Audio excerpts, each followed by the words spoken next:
Hey everybody, this is Eric Andrews here with your weekly update Dirt on Dirt report. I go everything that happened in the last week in Chatham and Orange County, Central North Carolina, our office, and a little bit of state and national information. Well, everybody had a good Thanksgiving weekend or Thanksgiving week, spent time with friends and family, maybe even a little downtime.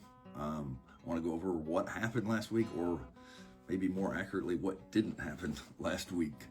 Thanksgiving week can be very, very busy, especially with land brokerage, because a lot of people are home looking at different websites and they request information. Wasn't as busy as it normally is during this holiday week. So activity in our office, we didn't have any closings last week. We didn't put anything under contract last week. We did make one listing live. We had a 64-acre tract that I talked about before that's approved for a 12-lot subdivision. That came up, and we evaluated about a dozen properties that hopefully be hitting the market soon. A lot of them need some preparation. They either need perk sites, surveys, or both. More about that in the future, we hope. We did have some offers, some strange offers. We had a $900,000 offer on a $1.5 million property. We had another offer of $1,255,000.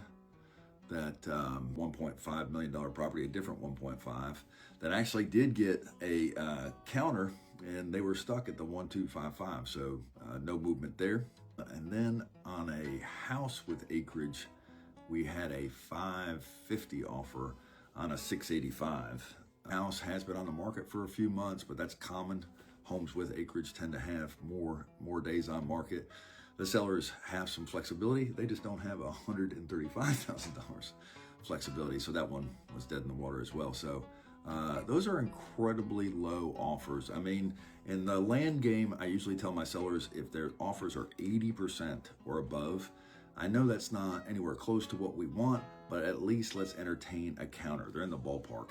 Anything that's below 80% is really just, it doesn't seem like a serious offer at the time. It might not respond. I've taken some classes on negotiations. You're always supposed to respond with something, but sometimes it's not just worth the effort if they're too low. Some exciting news, our team is really locked in. Andrew's team is locked in.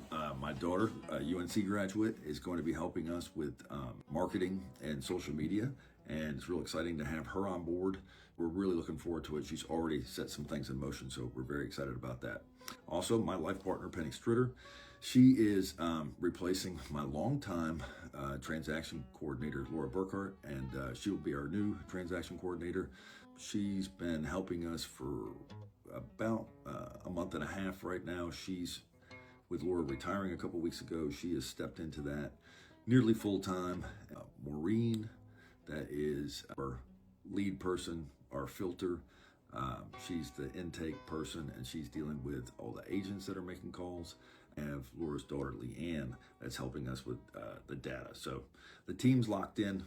I'll be working on evaluating those properties, visiting those properties, coming up with a marketing plan along with Zora. Let's Talk Land. We're having a land seminar at OCHAR at Mosaic December 16th. I did several other land brokers in the area that will help out.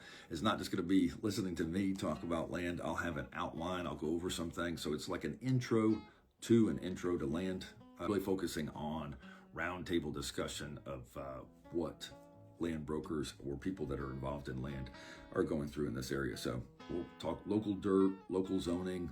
We'll talk about local problems, local wins, and what's happening in the land brokerage market. So that's exciting.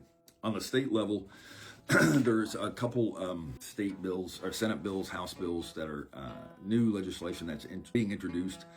I think I've talked about SB 382 before. That is like a non-downsizing bill that was passed in December of 24. There's been some pushback on that. It seems to be have some teeth, and it's staying. A lot of municipalities are trying to chip away at it, but I think it's locked in. There's some new legislation that's being pushed right now to have some definitive timelines for development. So, just last week I had an entitlement contingency contract. They were asking for 2 years on their contract. That's a little bit on the outside, but really 12 to 18 months is probably the norm right now. If we could get some definitive timelines for the municipalities throughout the state where they have to respond by X amount of times, get full approvals a little bit quicker, that could have a huge impact on land sellers and land buyers and developers, because one of the things that's so tricky about these entitlement contingency contracts is not knowing how long it will take, and there can be delays. So having required time deadlines or automatic approval, I think could be a huge benefit. So I'll keep you posted on that. On the national scene, we've talked about wetlands policy. That's trickling down, no pun intended, but they're putting some rules as far as federal guidelines for wetlands, and WOTUS is having an impact on what the state department can do and also what local municipalities can do. So we're really trying to say, if you're selling land and it possibly has wetlands, right, you need a local interpretation and real delineation. The federal rules are shifting under our feet right now. So I'll keep you updated on that as well. That's it for the week. Dirt on Dirt. Looking forward to talking to you next week. Thanks.